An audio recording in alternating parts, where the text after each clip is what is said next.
This is the recording from a live event in February of 2021 in Melbourne, Australia, in partnership with the Sustainable Living Festival.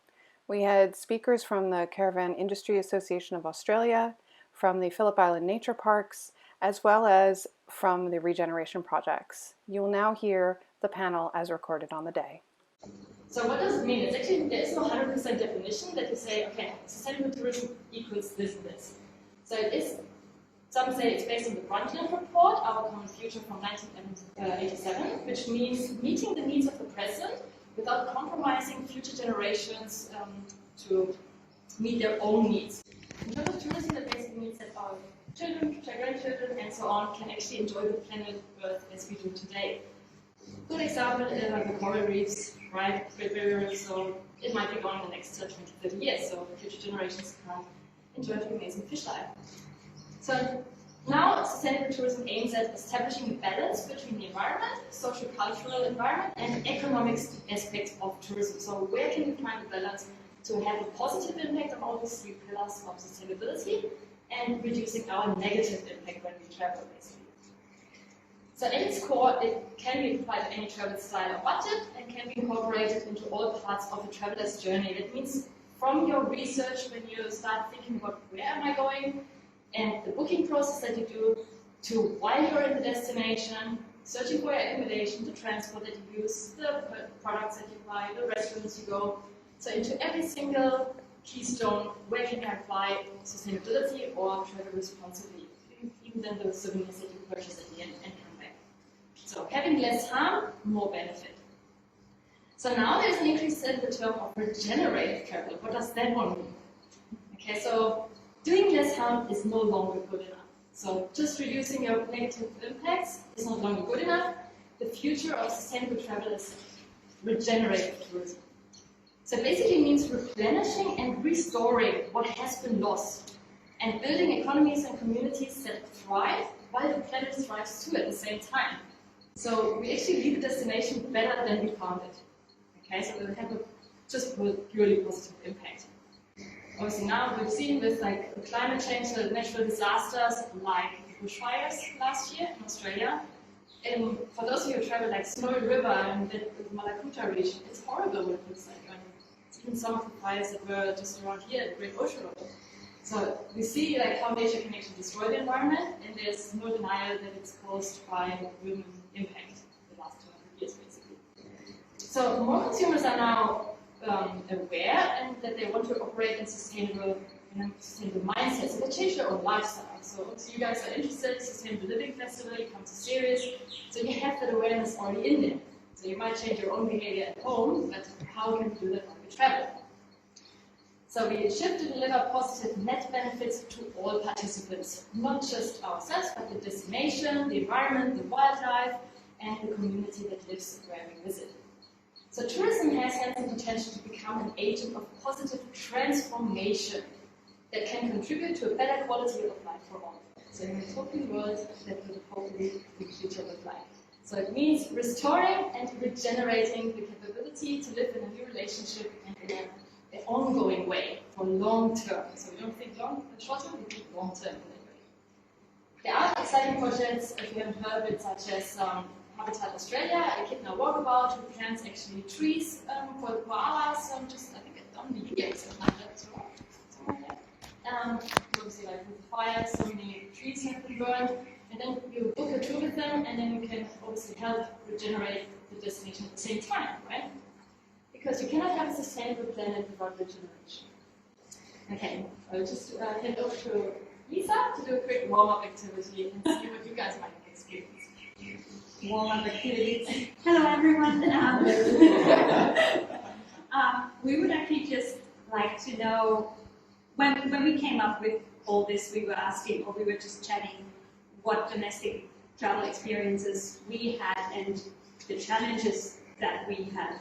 So it would be awesome to find out if one of you has traveled domestically, locally, recently, and what the challenges or the experiences were when you did. So when you talk about we got a good one right away. There's no sufficient public transport to be used. Everything needs to be done by car. In rural areas. Or generally, actually, even interstate. or intercity travel is pretty much only possible by plane or by car. There's no trains, high-speed trains. Even like getting buses. to the Great Ocean Road and things like that is extremely difficult. Yeah. Yeah, it's just you're dependent on the car. Yeah. Would anyone else like to share a recent travel experience? Even day trips. Well, we went camping out to a national park, and the rubbish around that people leave at campsites, it was a real problem. Other people leaving lots of rubbish behind because they just assume the park ranger will pick it up for them. So it's an issue. Yeah, I think that will also be one of the topics that are going to come up, because that came up for us as well. So without further ado, handing over to Alice. Hi. So I'm Jen. I'm going to be moderating, but trying to let the panelists do most of the talking. And I will be asking for questions at the end, so please think about that along the way. So I wanted to open with a bit of a challenging one. What is the role of tourism in tackling the global climate change challenge that we all face? Let's do the first one. Ladies first. I can segue in, but then you can take the rest. I think education, tourism plays this really, really crucial role in allowing people to understand and appreciate the natural world and the beautiful nature that we have, and especially, if you think about people who have visited bushfire-affected regions, like I mentioned earlier, it really brings home some of the impacts that people are seeing in regional communities. And we've got a big paddock to plate movement at the moment as well, so understanding food production and agriculture, understanding culture and Indigenous experiences, and really being able to give back to the community in that sense as well. So I think from a particularly Australian perspective, that education is really important. Apologies. I don't know if you got a chance to introduce yourself. That's okay. So I'm Maddie. I work with Caravan Industry Association in Australia. I've been in the tourism industry for about 12 years now. So I've worked in all kinds of different businesses, from a small business, which is family run up in the Yarra Valley, to the biggest hotel in Melbourne. I did Master of Tourism, and part of that I went to Estonia, did a research project on the dispersal of international students. And then came back and took up a role in research with the caravan industry, and I now work predominantly with industry development and marketing and advocacy.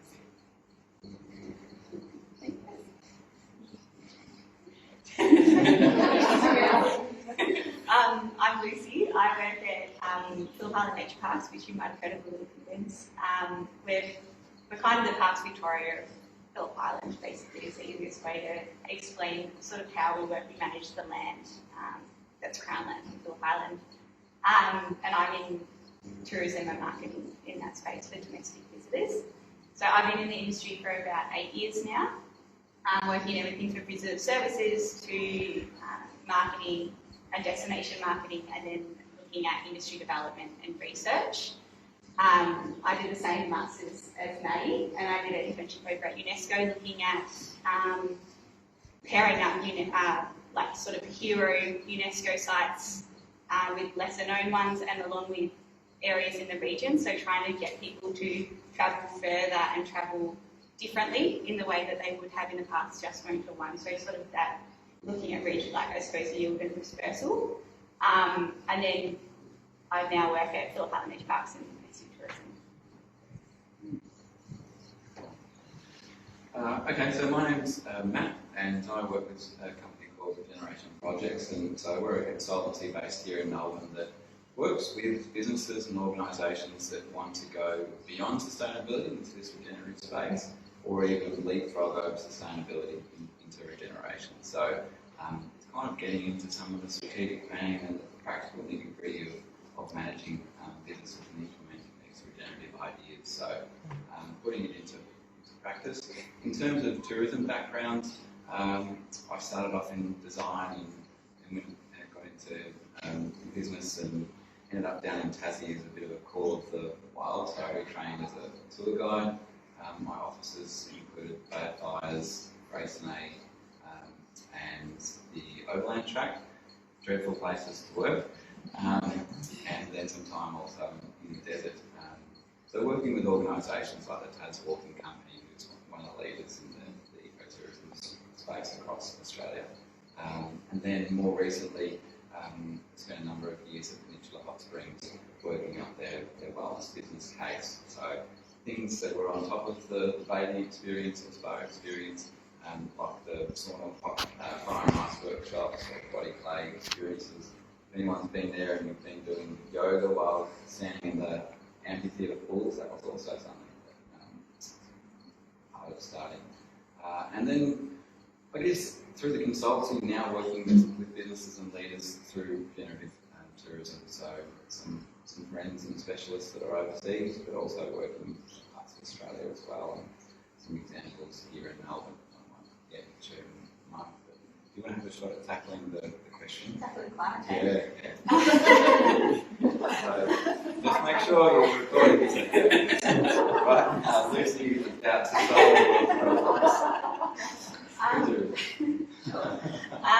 I think I'll go into sort of a bit about how at Phillip Island Nature Parks we play in this space, but I think generally at the moment, I think there's a real opportunity through education that tourism can play in leading that environmental and tackling climate change space. The challenge at the moment is still quite niche, and until it moves into a space that is the norm and it becomes the thing that everyone is doing, that's when it's really going to make large-scale change, I would think. So that would be sort of my general perspective on it. But in terms of what we're doing where I work, in terms of tackling climate change, and we are a tourism, we're visitor funded usually. We're now funded by government at the moment because we've been having visitors for 12 months. But we do a lot of research into tackling climate change and creating climate resilient spaces. So as an example, we do research into like penguin burrows as we get hotter and more extreme temperatures in summer, and the longer we have those heat days, penguin burrows are not sustainable for them to live in those spaces. The hottest part of the year also coincides when they're molting, which is when they can't go out to the water, out to the sea. So the visitors that are coming to our parks fund the research that means that we'll have resilient spaces for our penguins to survive, which in turn will come around to mean that we'll still have visitors in the future because we'll still have penguins that are living on Phillip Island. So in terms of in a practical sense, I would say my work does tackle climate change on a small scale, which really when you're trying to tackle that sort of question, you can only work on a local scale. So I think as much as it needs to be in the mainstream, the key for us is now talking about it to visitors and telling people before they come that by coming, they protect the nature that means that they want to come. So that's that whole cycle of making sure people know before they come, and that's why you should be coming to those spaces. And there's other examples around the world that do that too, so that would be my take on that. You told a good story in terms of quite a large impact that you guys had on the community in terms of creating a sustainable environment for penguins, which is a little bit controversial, right? Yeah, so back in I think it sort of started in the 70s. We had a pretty amazing man called Dr. Peter Dan, who still works at Nature Parks. He came down to do a bit of research project on the penguins that were at Phillip Island. And he started to see very quickly there was about 12,000 penguins living on Summerland Peninsula. There used to be 10 colonies across Phillip Island. There was now only one. And he started to look at, there used to be a suburb on Summerland Peninsula, which is where the penguin parade is now. And he started to notice that the housing and the amount of people that were in the spaces and the fact that there was cars everywhere, that was leading to the decline of the penguins. And his prediction was there was going to be no penguins by 1996. So there would be local extinction on Phillip Island. So there was a lot of lobbying to government. And Joan Kerner, she was the environment minister at the time, and it was one of the first examples of something really environmental by the Victorian government to decide to say, we're actually going to buy back this land and it's going to become natural habitat. So so they went in 1985. The government started to buy back the land. It took 25 years, and there's now no houses up there. There's now 30,000 penguins living on the peninsula. It's incredible. So, on the other side, the community side, is that people used to live there, and they felt like the protectors of that area. So it's a really challenging space for a community to go from we lived there and it was our space, and we thought we loved the penguins and we got to go up there and have sunset surfs, and now you can't drive up there after sunset, can't live up there, you can't camp up there. So it's that shift in environmental and conservation and bringing the community alongside with that as well. And of course the community also loves the penguins, so there's challenges to it, but it's also quite nice because now there's the penguins.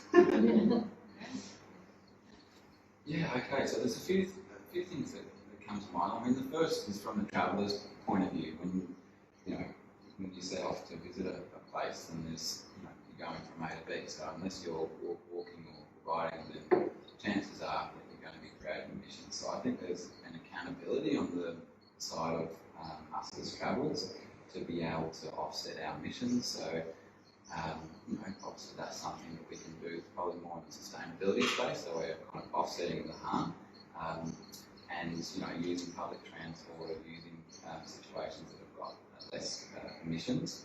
So I think that's one thing. An example of that of a business that helps their customers do that would be in Intrepid Travel, and an example is something they call the Intrepid Forest.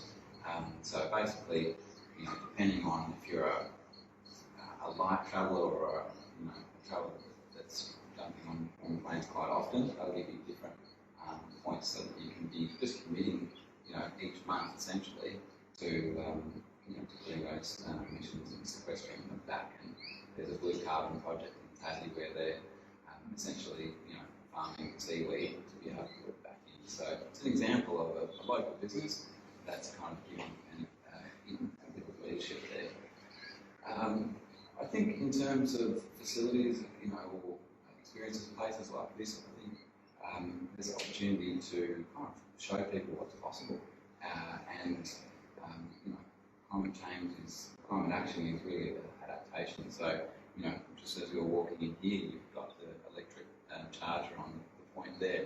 Just being able to see those things outside of your normal day-to-day says, okay, there's a reference point of what's possible. A couple of years ago I was in Blueberry in Iceland, and they had a suite of these things there. So I guess there's that leadership from tourism destinations to be able to say, these things are possible here because there's a big group of people, but why don't we have them right throughout the community? Then I think the third one is really, what is the role of travellers to support regions in their adaptation to climate change? So let's say East Gippsland Lakes is going to be a place that is and will experience sea level rise and other things. Bushfires, obviously something that's front of mind. So what then can travellers do to support that community in that transition? Are there reforestation projects? Are there other things that when you're going there you're actually investing your money into that? So it makes you feel good that you're contributing to something, but it also takes some leadership from the destination, council operators, to be able to say, hey, these are the ways that you can help us. So there are a few ideas. Well, and that kind of speaks to the sort of dispersion challenge getting people out of the region. But I'm wondering, is anybody seeing more people wanting to kind of take things off their backyard bucket list because they can't leave the country, but also maybe live more nomadic lives and kind of like traveler, because now we have this sort of like work from home culture. Has that changed things in your view? I think it's definitely made it more accessible. So being able to work remotely, learn remotely, has this year or last year really demonstrated that's quite effective, and that's given the opportunity for a lot of people to make these plans. I think borders and the unpredictability around that makes people a little bit uncomfortable about making big decisions. I know from a caravan industry perspective, We've got obviously a really big grey nomad market who this year and last year haven't had the same movement patterns because they can't get into NT, or they can't get into Queensland, or they're getting partway through their trip and they're being turned around, or they're having to go into quarantine. So once there's a little bit more consistency around that and a little bit more comfort for people to know that they're going to be able to get where they're intending to get to, then I think we'll see a little bit more of this digital kind of nomad life. You might see more people getting on the road and homeschooling, so taking the kids out for a year of school or doing their own home education and going on big trips. I think there's a lot of really valuable education lessons and learning experiences for children when they go around. We actually ran a really beautiful campaign a few years ago called Real Life Classroom, where we had some families go and travel around outside of school for a couple of weeks, and they had some incredible lessons where we did one in Central Australia and one in Tasmania, and they were able to learn about the environment, they were able to meet with local Indigenous leaders, and some of these lessons aren't necessarily things you can get in the classroom all the time, so it's a really great way of learning and growing up.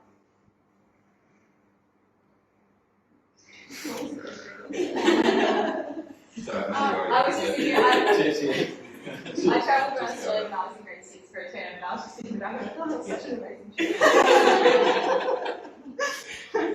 Well, and in terms of sort of transportation, and this came up before, there is very much a lack of sort of regional public transportation, or and trains are kind of almost non-existent here, just in terms of like getting from A to B. I think I looked into once taking a train to Sydney, and and so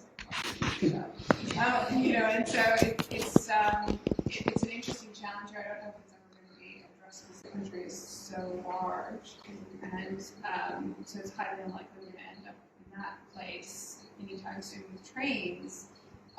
But now it seems like people are sort of more likely to take cars than to take planes at the moment. Certainly I am.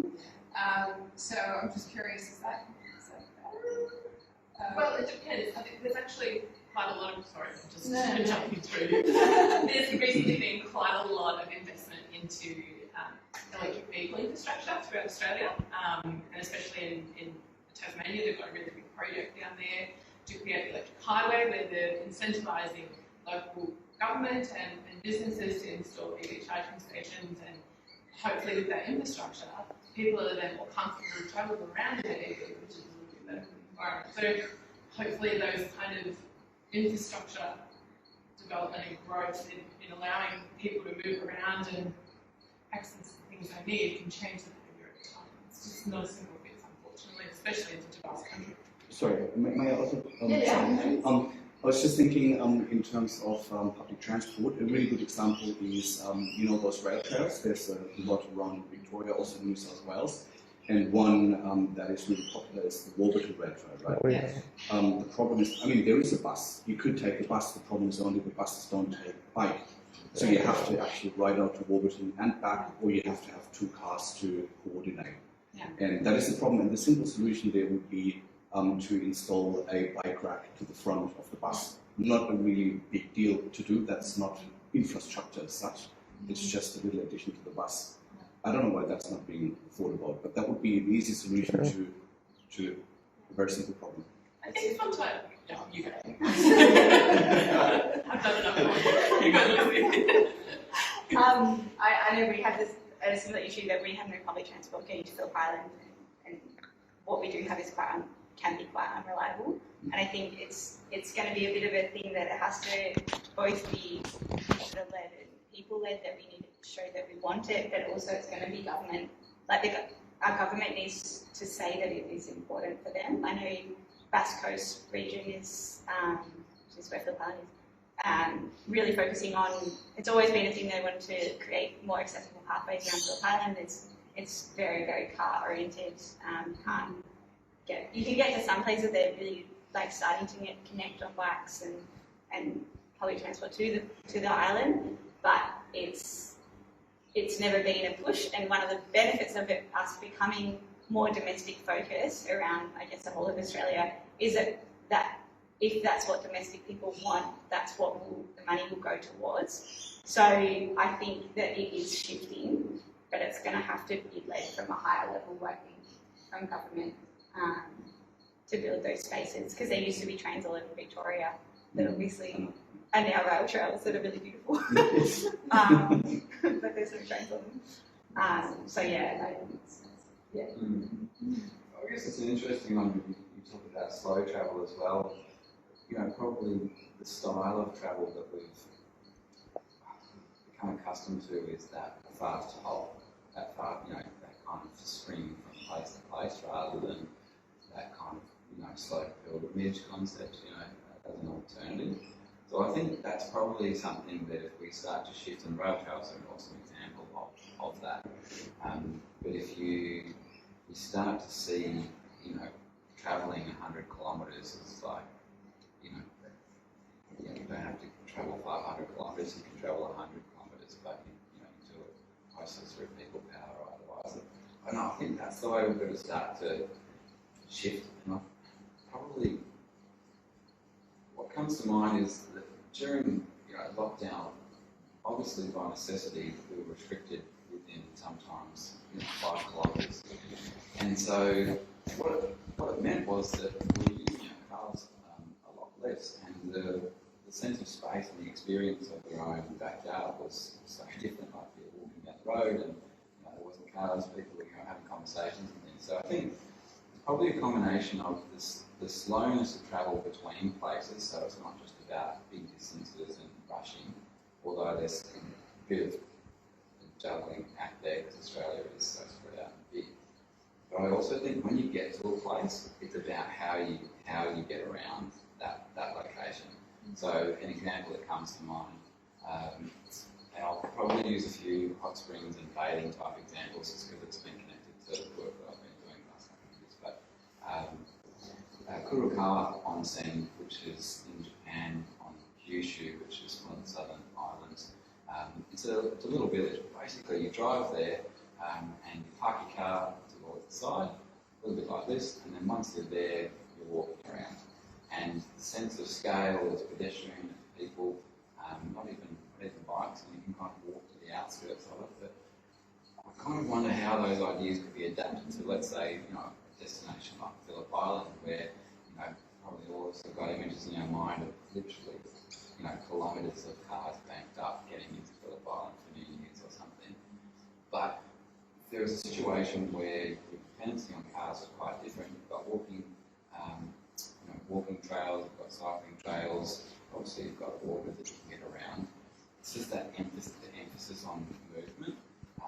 So, I don't know, that combination of, again, I would say that travellers themselves, probably the destination lead, when we get to our region, we'll help you get around, without cars and without means. I mean, some smaller towns do courtesy buses and things like that. They'll pick you up and take you down to wherever you need to go and drop you back home. Like, that's the case in my mum lives down in southeast Gippsland, and they have like a courtesy bus that comes and picks them up and takes them to the local pub or whatever.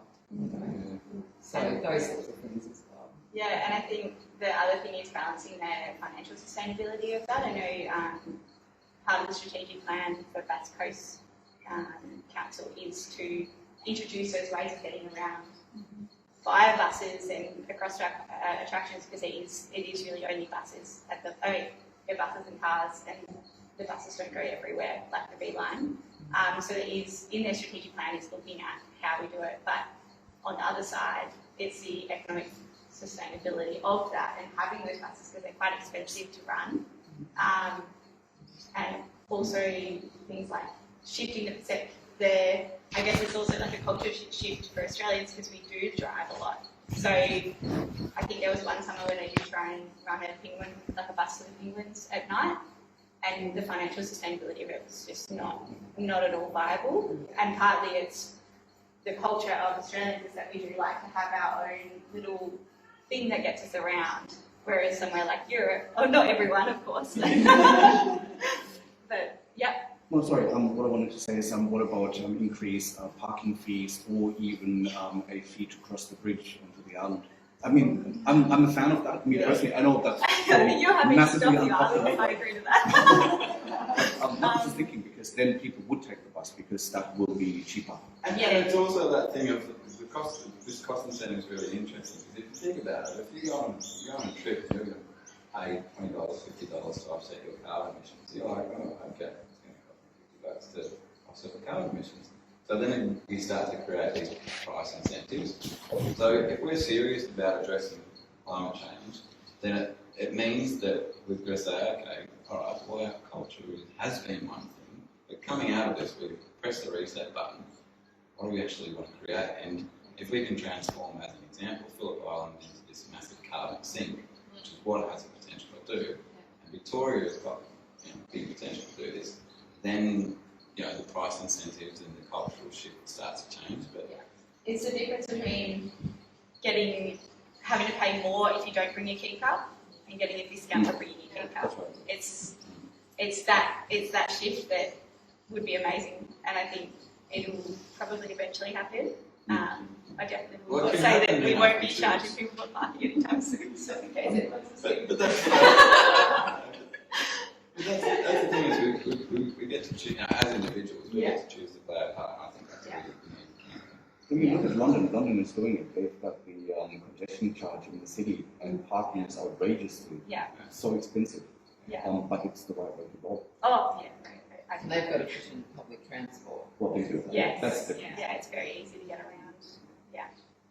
Yeah, so thinking about that actually in terms of sort of congestion pricing, right? Like that's the problem with too many people being crowded together. Do you guys actually think that maybe the desire to avoid crowds, like people have talked about people leaving cities and trying to get away because of COVID kind of scaring people, do you think that's actually going to naturally disperse people as these restriction ease, or are we just going to go back to pumping the same places again? I think there's a real big difference between domestic travel and international travel in terms of the visitor movement. So domestic travel is far more likely to disperse because they're more familiar with driving, for example. As we mentioned before, regional air is quite inhibiting sometimes, and so can the distances be. So I think there's definitely, COVID's kind of shifted the way we're thinking about domestic tourism. We're not likely to be going internationally at the moment. We're not likely to be going for cruise at the moment. The data from caravan camping shows that population dense areas like Melbourne, Sydney, Brisbane, within about 3 or 4 hours of those locations are getting really good visitation and people are getting out and about and dispersed within those areas. But again, the borders at the moment are playing a real big challenge for going further. And we're seeing, places like Northern Territory, for example, where they really rely on the interstate market to come through.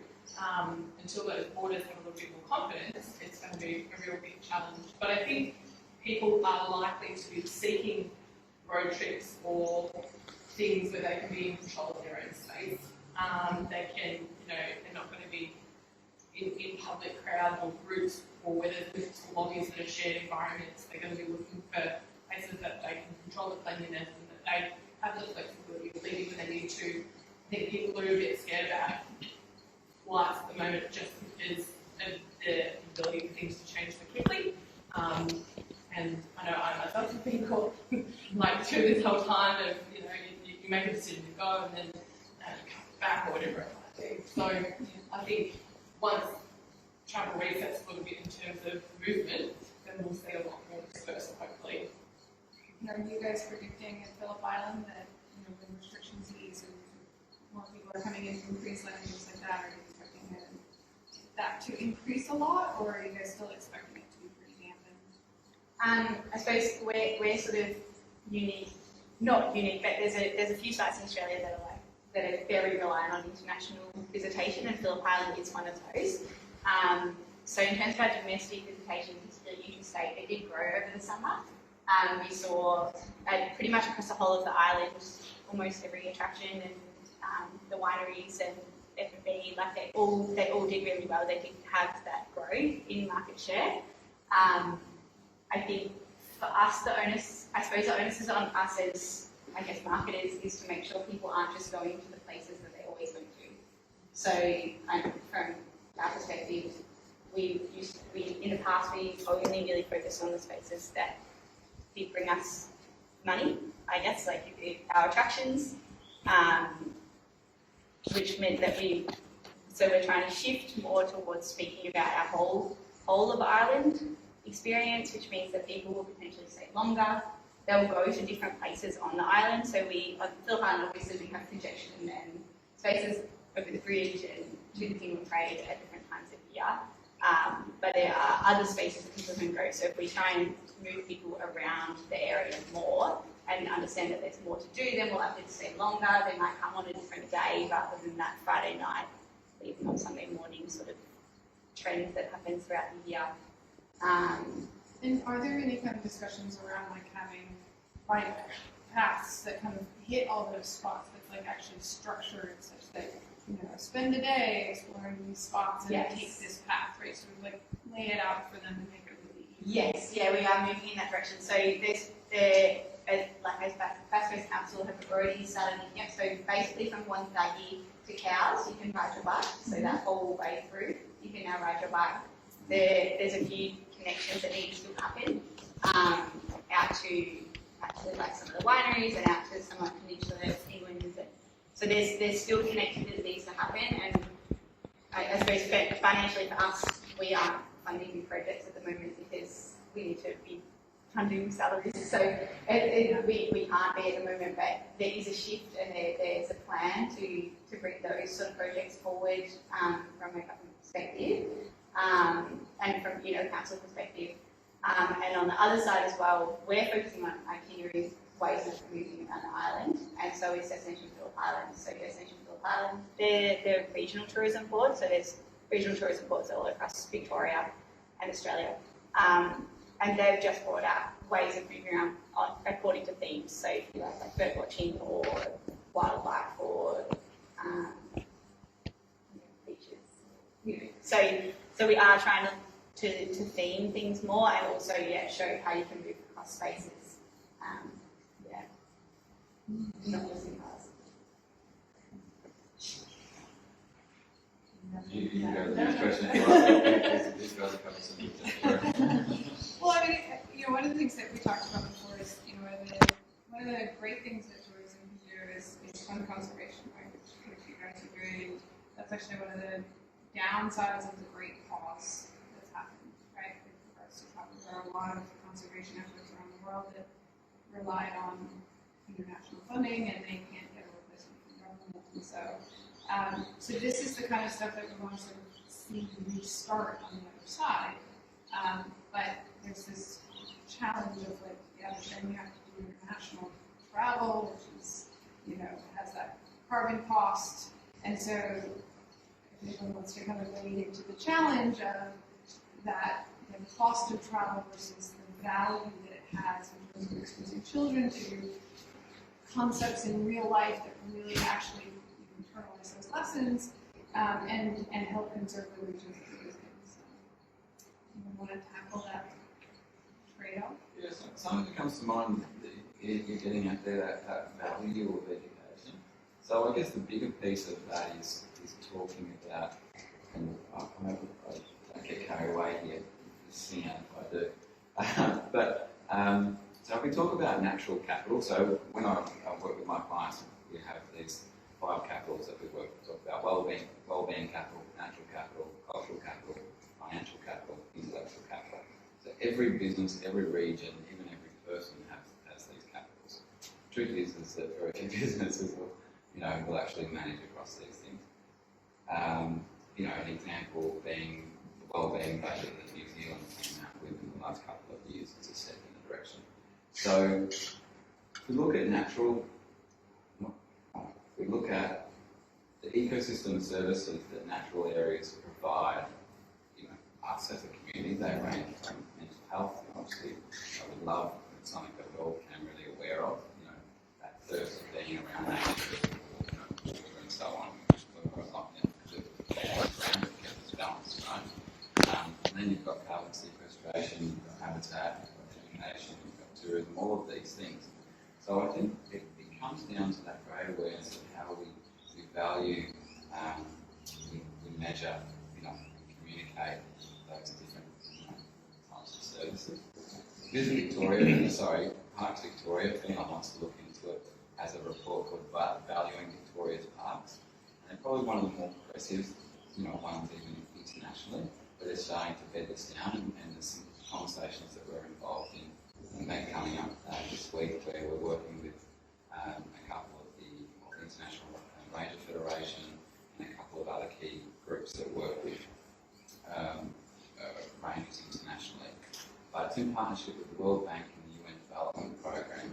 And what they're doing is they're really looking at the natural capital and ecosystem services of protected areas, so national parks and so on, and what's rangers' role in that natural capital.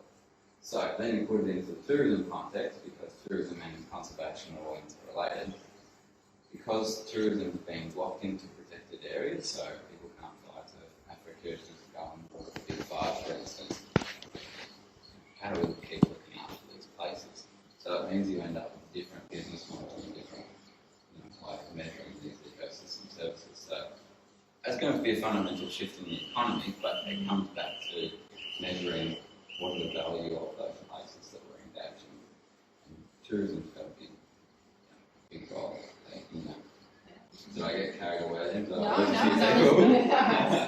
It's so true, and sort of the change that this moment has created. We were talking before, we all took this giant pause, and it was in the tourism industry and within a lot of industries. A lot of the old models are failing, right? Which is very painful, especially for a lot of people that work in that space, and it's painful for conservation efforts that were relying on that. But of course, it creates opportunity.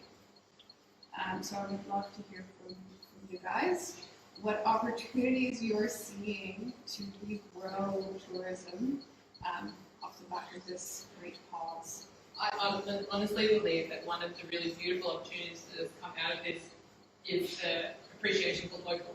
So buying local products, supporting local business, helping out your fellow communities, whether they're 3 or 4 hours away, and really having that appreciation for the work that they do, their own communities, their own natural environments, their own wildlife and ecosystems that exist within that. And conservation can be done at a local level too. I mean, it's very important. We're seeing the efforts that Bill Parliament is doing, and a lot of different people and communities and groups around Australia that we can appreciate and support and really do that on a local level. So I think that's one of the opportunities that come out of it. I suppose from internally at my works, the opportunity that's come out of it has been that pause of we weren't open for a little while, and it meant that I was seconded into the conservation team for a little while, out planting trees. We're planting trees on all roads, so it gave staff that usually weren't involved in that more conservation and active management of land space to get into that area, which has meant that for me, from my perspective, just personally, I'm able to talk about it more easily, which means that we can then talk about it in our marketing more easily and communicate it with visitors.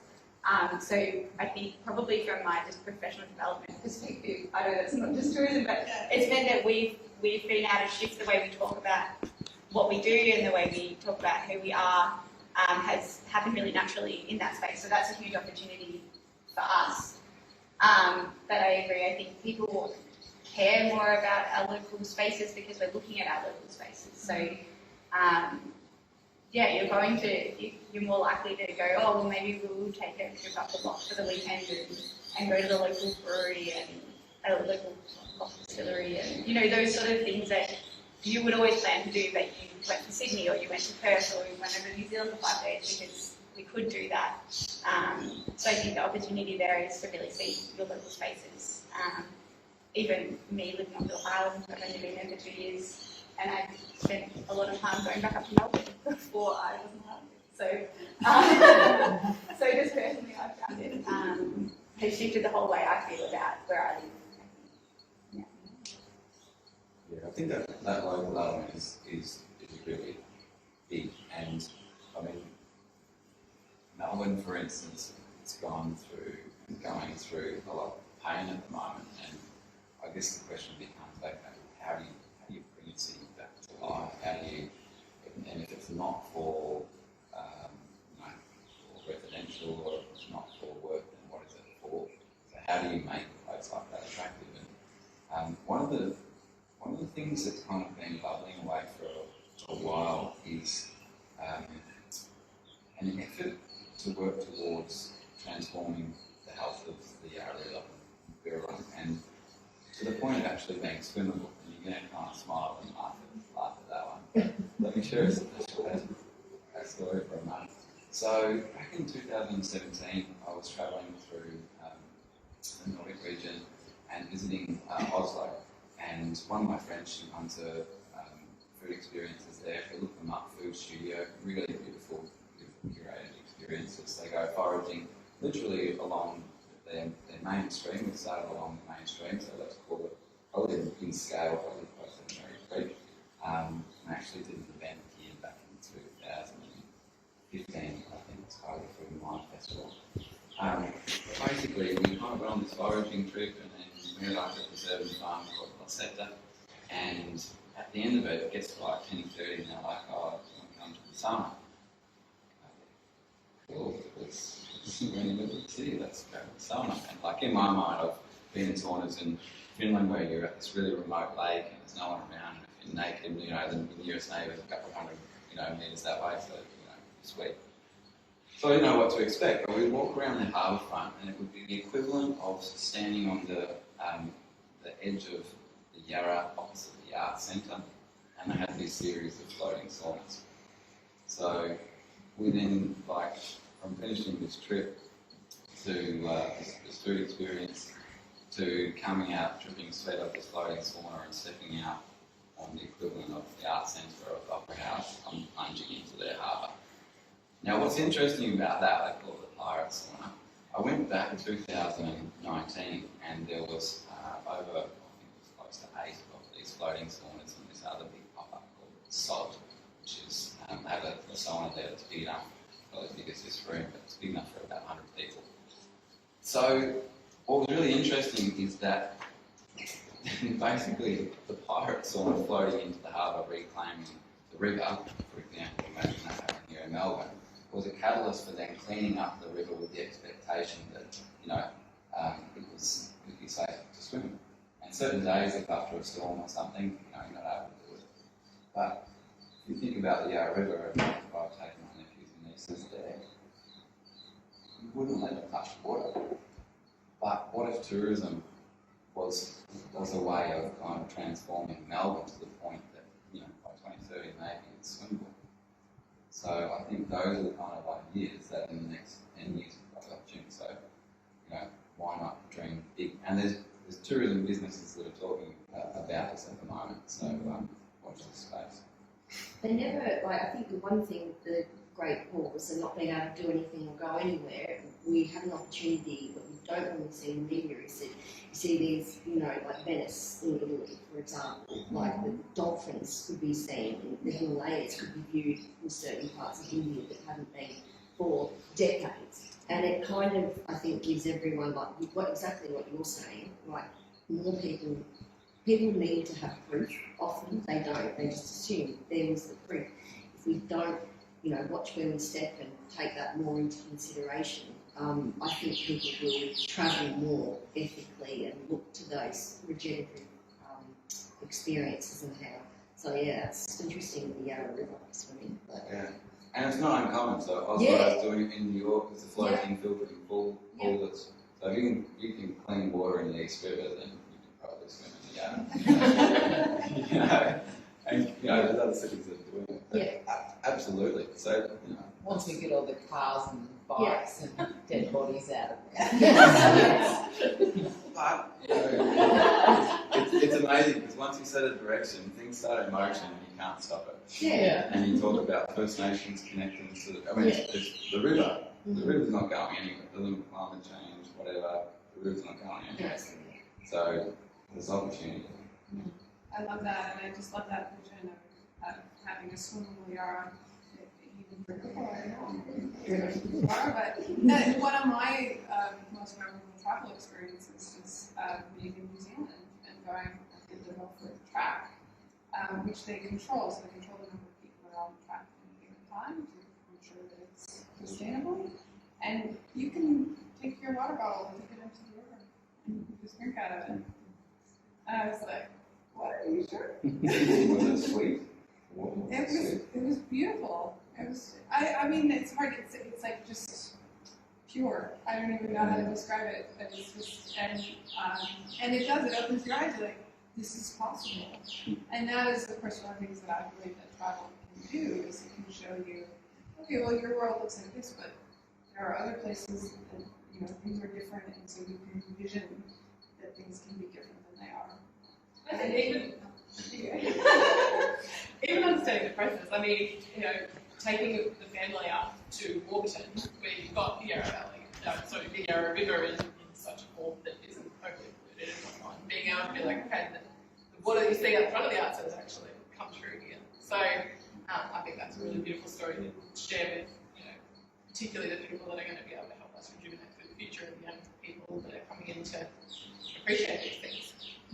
I was thinking about connectivity, and something the three of us were talking about just before we got here was about collaboration and connectivity across industry. So from an industry perspective, I think this pause and this sudden loss of tourism for industry has potentially made people more likely to start working together in different spaces. So it's creating this opportunity for businesses that have never communicated and never worked together, because we're all in competition for visitors, to look and say, well, maybe we should actually be working together, and saying, well, short breakers, like, you know, people, young professionals who are working in Melbourne, going to go on a 3-day trip here and there around regional Victoria, they're going to want to go to a winery, but they're also going to want to go to maybe the penguins, and also go to like the beach, and then they're going to shop at this shop.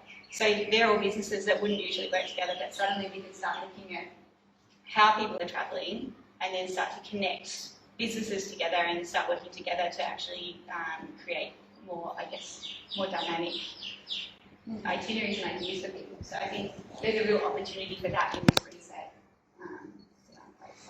And it comes back to what we were talking about earlier with urban tourism too. You know, if we, as industry or as destinations, are able to really form a narrative that kind of tells the story of the place that you're visiting or the region, and allows people to kind of travel further and appreciate it more, and maybe spend a bit longer, spend a bit more money too, which kind of helps, you know, the whole entire ecosystem of tourism. Yeah, we know people that stay longer spend more.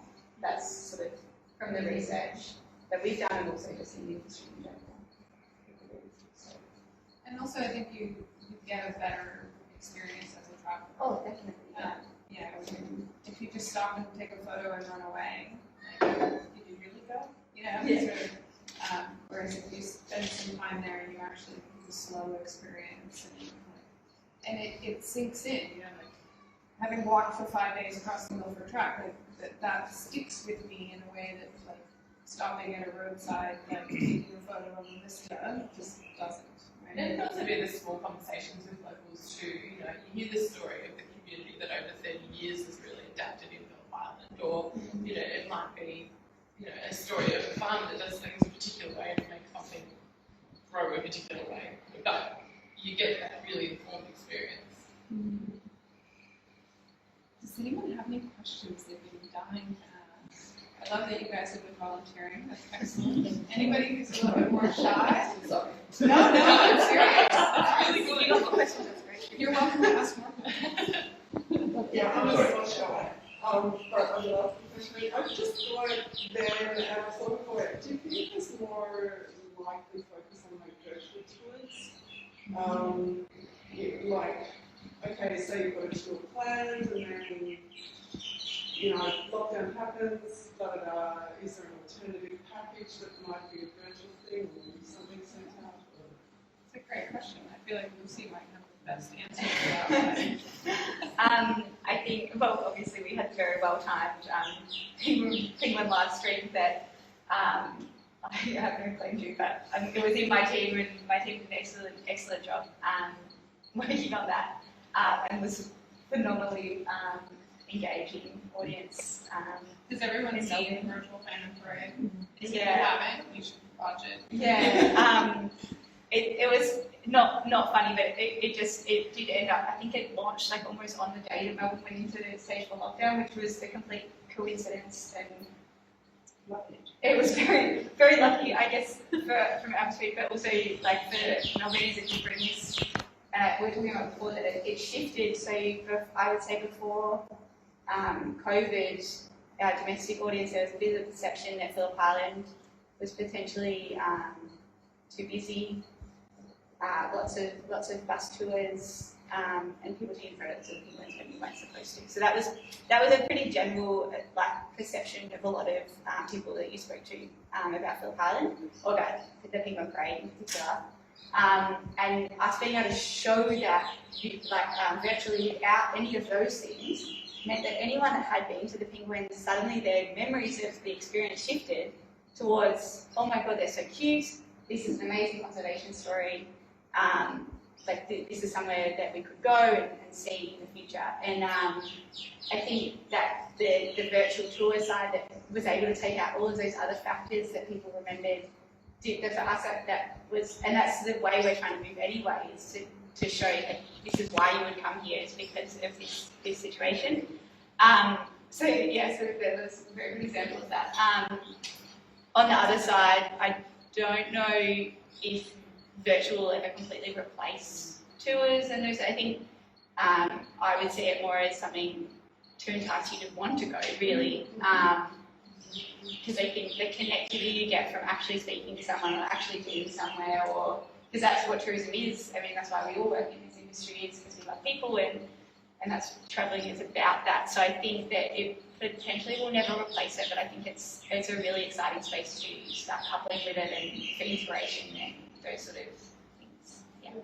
And also we did donations through that as well. So we were able to raise, I'm not sure exactly, but quite a lot of revenue through that, which was, we weren't getting any revenue, so that for us was great, to the Penguin Foundation, which was sort of our affiliated charity. And so that was the thing, right? It was a donation, right? So my experience, because I work with a lot of operators around the world, and a lot of them just making that transition to virtual was actually really, really challenging, because like you say, liking to work with people, what they don't like working with? Cameras and Instagram and Facebook. They don't understand it, they don't know how to tackle it, they don't translate well. Like, you go on these experiences with people that they're local, and that's why it's a really amazing experience. And so they're not able to translate that into digital very easily. And so I think there's a huge amount of learning that has to happen within that industry to help some people kind of develop that content such that people would actually pay for it. So the other challenge is there's so much free virtual content out there. It's very difficult to. Yeah. And you'd be surprised how low tech ours was and what we had to learn in a very short amount of time. I think the first night we had 750,000 viewers. It's exceeded any. We were sort of like, maybe like 10,000, this is nice. But to suddenly go to this, because we've been doing these small live sessions, because the whale festival that usually happens in Phillip Island had been cancelled, so part of our contribution was we'll interview our researchers, and they were getting sort of 24,000. So we're this is something we could kind of communicate with people, and then suddenly we had 750,000 people viewing, and we were literally using in front of a computer, using the computer microphone, trying to move the camera around. It's quite low tech for something that so many people are watching, and we're very new in the digital space. So, and we're a big company that you think would, it's inspiring. So from smaller things, I guess then if you come back to the original question around climate action and climate adaptation, to do the numbers on that, there's a pretty convincing argument that in certain cases, virtual tourism is probably, in some cases, it may be a substitute or partial substitute for that in person. Yeah. And I think those are the tricky questions that, as a tourism industry, but as a community, probably need to start thinking about. That's it's tough, but if we care about that, it's part of the community. But probably we'll start to make those kinds of sacrifices. Something that comes to mind just quickly on the tech side, another local project, if you look up 64 Ways of Being, Carolyn Briggs, the Boomerang elder, she's really active. She finished her PhD at RMIT, focused on how cool and knowledge can be shared across technology platforms. And this 64 Ways of Being project is basically an augmented reality experience, and it has some of her content, stories, connected to her run. But I think it's an interesting one because it weaves together a few threads. It's that rekindling of culture and knowledge of place. It's that localisation and getting or discovering our own backyards again. But it's also a different kind of exchange from a tourism point of view. So you can pay, a certain amount for this app to be able to use it. So I think there's a lot of more potential in tech from the tourism point of view. Particularly inspired by some of the First Nations, innovation opportunities. Yeah, I think there's huge opportunity. It's a huge learning curve. I think the Great Pause has also been a great sort of digital transformation, like forcing entities that were not kind of embracing virtual and digital, being like, okay, I have to. And there's good sides of that and bad sides of that, but I think the virtual experiences are going to be a complementary aspect for a long time to come. I don't think they completely replace in-person experiences, but I think you can have this impact. You can reach 750,000 people in a night. Like, you cannot sustainably have that many people on location, right? And so you can actually reach people with your message, and then maybe as we figure this out, you can start to get donations or monetize that in a way that starts to balance out, and then you can keep your physical numbers low, but still have some kind of revenue. So I do feel like we're not there yet. Like, the virtual, it's too hard for people to value the virtual experiences right now, so it's not economically sustainable yet. But this has kind of cracked that open, and hopefully people will start to figure out how to make that into something that actually brings more value. And we've really been able to probably play more in our education space, like going into schools virtually. That's also something we do. We'd usually have schools come down, or our ranges go into schools, and that's been a really quite a much easier transition of having the ranges now like in a virtual classroom, and that's also that's an easier revenue stream in terms of working with schools in that way. So I think the zoos, like a lot of similar to us. I work for the RSPCA. Yeah. They did the school holiday program and have the little education barn and stuff, and it's all online now. Yeah. So there's certain industries where it works really well. Yeah. So, yeah. Any other questions? That's a good one. I do actually have one. Because Nigel mentioned it earlier with the whole dispersion and domestic tourists disperse easier than international ones. I would find it interesting to see what other behavioral differences there is between international and domestic. Leah mentioned a lot of waste.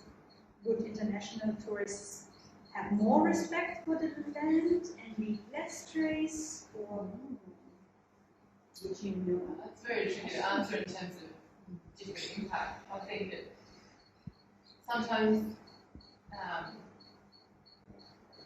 the education tools that we develop for domestic tourists about waste management and about cleaning the environment up behind you and whatnot don't necessarily translate to an international audience so well, so we have to be really mindful of that and make sure that we change the messaging to suit the way that they understand the message, not just in terms of cultural, so not just in terms of waste management either, like I think in terms of understanding the cultural impact of things. And we were talking earlier about Uluru and climbing Uluru and the differences between the domestic perception on that and an international perception on that, and how it was more easy for you to make a decision not to climb, but for a local person it might have been the whole reason that they visited that location. So I think there are very different motivations sometimes, and we just, as destination managers or industry, we need to be really mindful of the messages that we use to change the behaviours or shape the behaviours or the movement or the interaction with each other. Are there any kind of efforts to kind of educate people in terms of trash and rubbish being left behind in places? Is that something that's... Yeah, I think it depends on the place. I know in Parks Victoria we've got a take photos. Yes, leave have footprints. sensors. They can take photos and actually like kind of shape the people and the sensors Oh, are okay. Victoria. I haven't heard of that one. But yes, there are obviously, more considered ways to travel, and so, potentially going into a caravan park where you might have your dump sites, you've got your dump points, you've got regular maintenance on waste, and all of that might be a more sustainable way, but it's a different type of interaction with the environment. So it does depend on the traveller, and I think in different spaces too, there are different messages. So national parks are obviously going to be managed by particular people, and they're going to have a different interaction with the visitor than somebody in a caravan park that might check them in and give them instructions and tell them where the bin is and all that kind of thing. So, Because you had mentioned the rubbish at the Yeah, this campsite. is the campsite Nadine and I were at together. Yeah. And it was actually a large Indigenous family that dumped their rubbish there. And so why would there be the expectation that the rangers would clean that up? Is that... Well, they'd obviously been to that park before because they picked their campsite, they roped around it and whatever. So they're obviously familiar to it. I think they were from Ballarat and we were out like in the middle desert near Dimbulla. Yeah. So I'm assuming they go there quite regularly, and that's just something that they do, and then You just assume because the they trash just is assume gone. because the rangers come around usually most days to check on the toilet block and just check generally that everyone's doing the right thing or whatever. So they must have seen the ranger come around and pick up a few bits of rubbish or something. I don't know why, but they left a whole 10-man tent there. Like the pile was absolutely massive. They left like blow-up boats down by the river. Like it was just like the rope, half of the rope was still up around the campsite, tied around the trees. It was just like, I was in shock. I'm like, surely they're coming back for this stuff. Right. But no, and we said to like I called them out on it because I said, oh, you've left half your inflatable toys and stuff down by the river. And I said, are you taking that rubbish with you? And they said, oh, no, the ranger will pick it up. And they just, So is sped off in there. That's kind of to your question. Is that a domestic And perspective? somehow I have a feeling that international travelers would actually be more respectful sometimes. They might not get to these kind of campsites because that's probably not where they visit, but I would say that they would be as well. If you've got signs up and things like that, like for instance, Uluru, if you've got a sign there saying you cannot climb up Uluru, an international person coming in is going to go, okay, I've read the sign, I can't climb up it. Yeah. Whereas a local person's going to like, nah, it's fine, we do it all the time. Right. Yeah. They don't have as much respect for it. If you, if I go to, Japan and they say, you take off your shoes before you, enter in the building, then you respect those cultures. You cover up when you go into temples in Bali or whatever it may be. As an international person, you respect those rules of the different cultures and the different sites that you're visiting. So I think what Lisa said is true, that more international people are more likely to respect the rules and regulations. I think it's so individual. Yeah, I think it really depends because they're probably coming from a space where, from our perspective, from I guess what I've been able to see in terms of with a domestic audience, you're more likely to have more time to be able to give messaging and education around essentially behaviour changes. We talk a lot about blowing bubbles, not balloons, trying to reduce marine debris. We have, with a domestic audience, we have more opportunity and more time. They're also potentially more likely to book directly online with us, so they're seeing messaging directly from our website. We control that message a lot more with a domestic audience. Yeah. Whereas with an international audience, it's more reliant on us having a really good relationship with bus tour companies or with OTA, like online travel agents, places like, or even, well, I suppose RACV is a domestic, like we have tickets through that as well. So it's more reliant on us giving the third party that information And pass hoping on. it's been translated. Yeah. Yeah. They're also less likely to spend as much time in the space, so unless they're getting the information before they arrive from that bus tour or from when they buy their ticket and they're taking the time to read those spaces, or they listen to the talk that's in an Australian accent in English, and we also have it in Mandarin, but you're excited, you're doing these things, so if you're coming in and you're here for a shorter amount of time, you've got usually jumping back on a bus to go back up to Melbourne, you're not going to be able to stay for the whole 50 minutes. Go to what you want to see. Yeah, so for us, I think with domestic audience, first, like for my organisation, we do have more time and more, I guess, more opportunity to share those messages than with an international audience, which becomes, it's often from a third party that is getting that information, which that's what we're building, but it does mean that, yeah. So I think it can happen in both directions. Yeah, I think my point is more around the fact that they do require different messages. Yes. And you've got to convince it in a different way to behave according to the local customs or the local conditions. This all sort of reminds me of a campaign that was done in Texas. So Texans don't like to be told what to do, very much.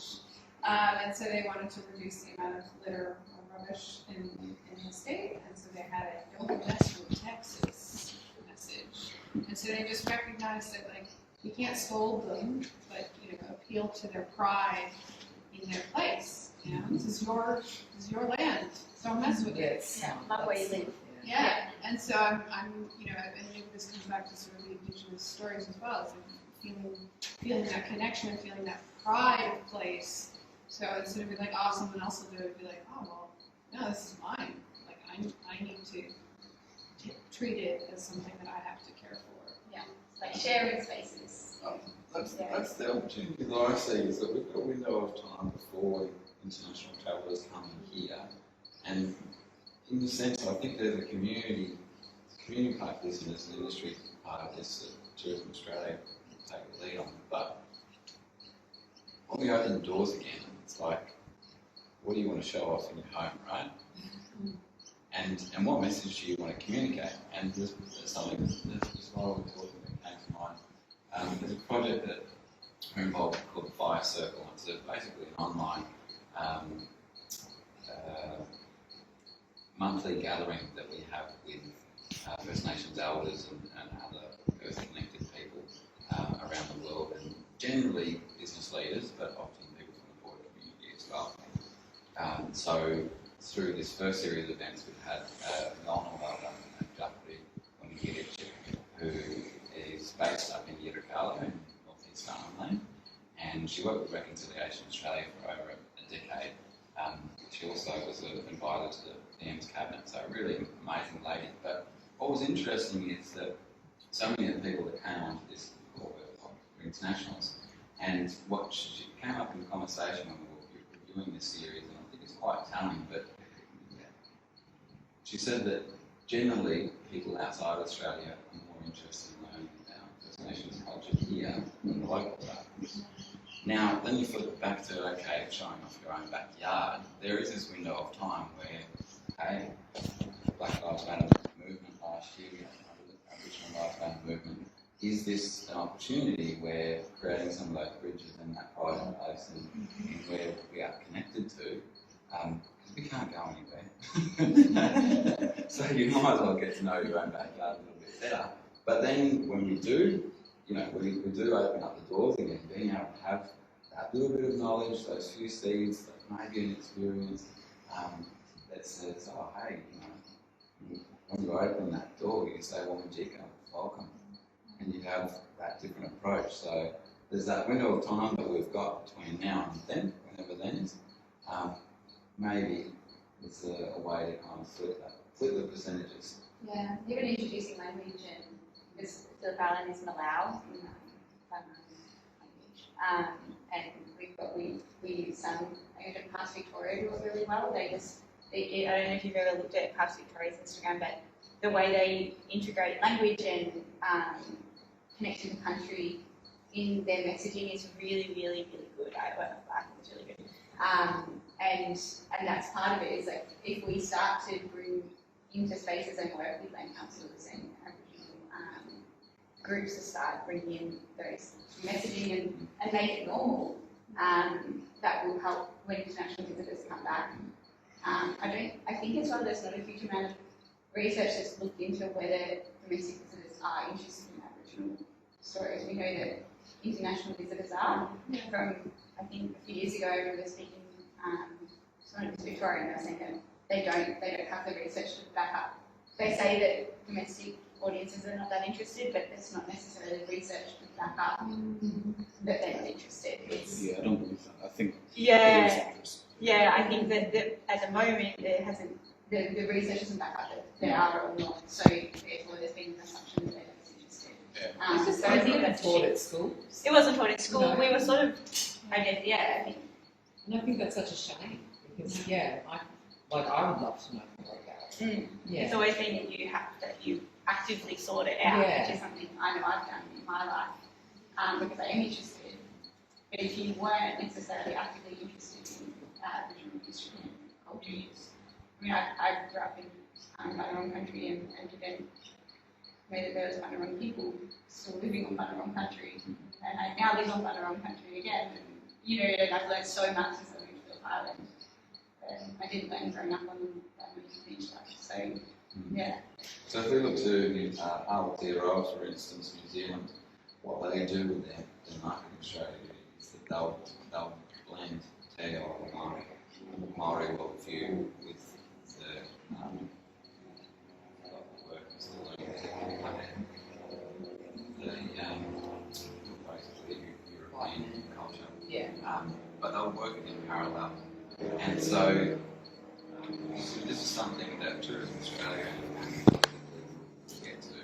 And you see in parks where you get the dual naming and the joint management and these types of things, but there's potentially this weaving. So, of course people are interested, but for as long as it's Aboriginal experience here and non-Aboriginal experience here, it's the weaving of knowledge that comes back to our collective identity as a society. And I think these are the things that are really they're kind of happening subtly, but culturally we're shifting at the moment. There's a lot of value shift going on, and so tourism will reflect and celebrate that along the way.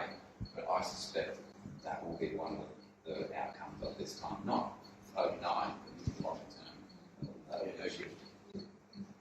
Yeah, I mean, despite the challenges that face the tourism industry and the role that large influence will have in climate change, I'm oddly optimistic in terms of the potential, and that these conversations are happening more and more, and just to sort of recognize how quickly Australia is changing. Like when I first came here, I went to an event and they did Welcome to Country, and I was like, oh, that's interesting, right? And that's not something that they did in America. Maybe in some places they do now, but and they taught us stuff in school, and so we knew things, and I'm sort of like, why is that not happening there and not happening here? And I'm really proud to be in a place that's sort of tackling that, even though it is a slow process. So yeah, so it's been a pretty fun journey for me to become an Australian and now start to understand what it means to be Australian.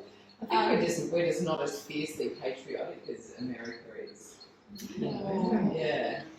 Interesting theory. Sorry, that's just my theory. I think it's coming up now. Like as I said, we're including more of the Indigenous, respecting the, those sorts of things. But I think America's, incredibly patriotic. I don't mean that in a bad way. Like I was, over there for a few months.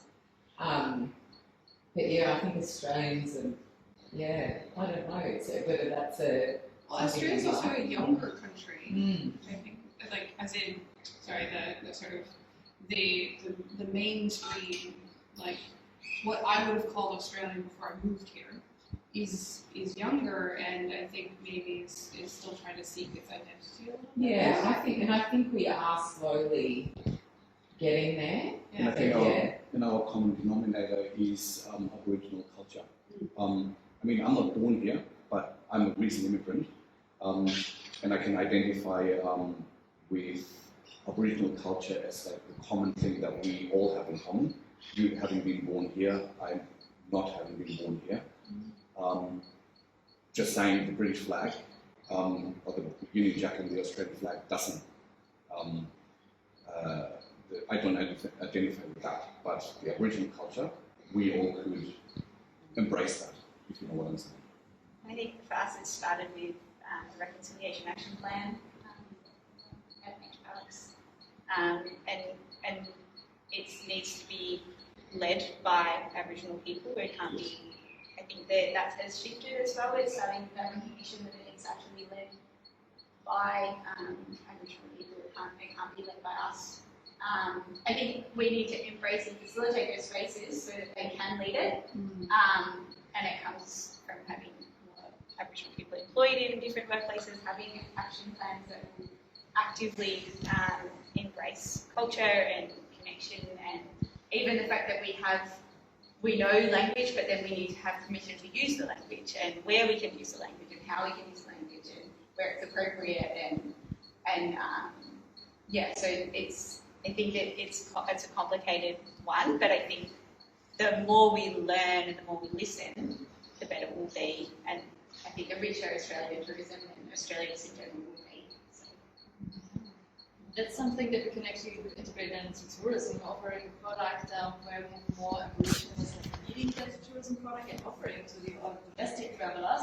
Because, for example, when you read something about those eel trips somewhere towards Australia, yeah, so I would love to know, but I have like as a traveler, I have no idea how to actually go there and ask someone to show me those trips, right? So how can we integrate that into a local tourism product by offering these to domestic travelers and also once international resources as well? So learning, because then we have come back to the broader subject of sustainable tourism, like having an impact to those communities and the social cultural impact and economic impact whilst preserving the nature in those often park destinations and like dispersing in those regional areas. So it's like things like these. So back to that. Well, thank you guys for coming today. I think we had a couple of tips that we wanted to share in terms of just sort of ways to travel more sustainably. Do you have any questions to the panelists? Yeah. Now we just have like something like a takeaway message. So what you can basically do. So why you travel. So how to become a more sustainable or responsible traveler. So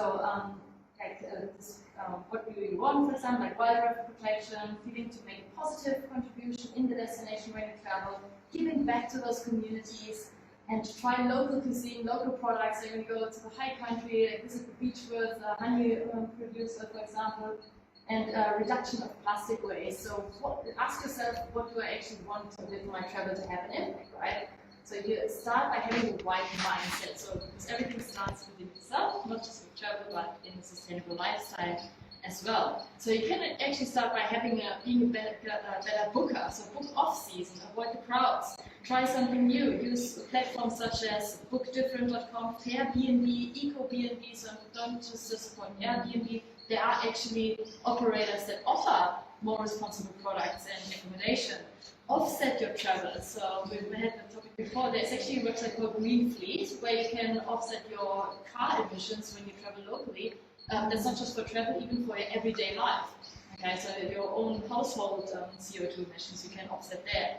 Ethical experiences, Aboriginal tours while you travel. So search for these kind of ones and look out for certifications. The Green Globe, EarthCheck, GSTC certified accommodations or operators. Ecotourism Australia is a big certification that everyone recognizes. It's a green gecko. You've never seen it before.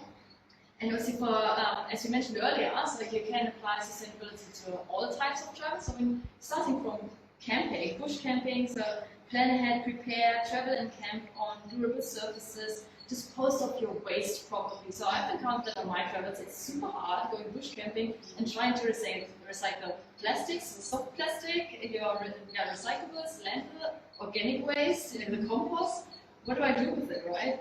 So yeah, leave what you find at the campsite, minimize the campfire impacts, respect wildlife, don't feed the wildlife, no koala feeding, yes I've seen it, don't do it. And be considerate of other visitors as well. So it's tiny little things, and then again, this is for camping. If you search for normal accommodation, like Airbnbs or hotels, as I mentioned, if they're certified, from which operators are they coming, and it's so many tiny little things that get awesome travel gadgets. They're like solar chargers for your mobile phones, tiny little things that you can do. Reusable bags, your reusable coffee cups, so just to reduce, reuse, recycle these valuables that you just take them as well on your trips. Yeah, and there's so many websites out there, so if you start searching for... Will you take some of those on your page? website? Yeah, I'm going to continue sharing that, so if you haven't seen it on Facebook yet, so we will definitely continue doing to educate them further. But yeah, thank you so much guys for coming. Is there any other questions? Yeah? I'm sorry I arrived very late. I had trouble finding where it was actually. Yeah, so fun. So will it be available on